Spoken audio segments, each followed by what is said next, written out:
তো বন্ধুরা দেখতে পাচ্ছ আবার একটা নতুন মাল লোডিংয়ের ভিডিও নিয়ে চলে এলাম। তো সাউন্ড কিংয়ের 16 মাল আজ ভাড়া যাচ্ছে আরামবাগ মুথাডাঙ্গা। তো যারা যারা দেখতে চাও কাল চলে যাবে, কাল পজিশন আছে। কাল কখন পজিশন আছে বা কাল কখন পজিশন আছে? তো 10টা থেকে 11টার মধ্যে পজিশন বেরোবে। তো যারা যারা দেখতে চাও কাল চলে যাবে ওখানে আরামবাগ মুথা। দেখতেই পাচ্ছ বক্স লোড হয়ে গেছে, মেশিন আর কিছু বাকি আছে, লোড হচ্ছে। এই চোং ফোং বাকি আছে লোড হওয়া। আর এদিকে দেখতে পাচ্ছ 30-এর দুটো সেট আপের চোং রাখা রয়েছে এখানে।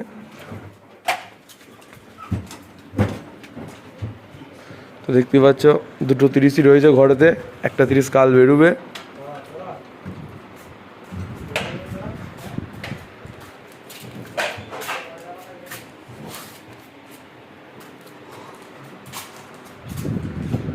তো 16 মেশিনগুলো আজকে যায়নি, 16 মেশিনগুলো কাজ হবে। তো সেই জন্য 30 থেকে মেশিন পাঠানো হয়েছে, দেখতে পাচ্ছ 16 মেশিনগুলো আজকে কাজ হবে, সেই জন্য পাঠানো হয়নি।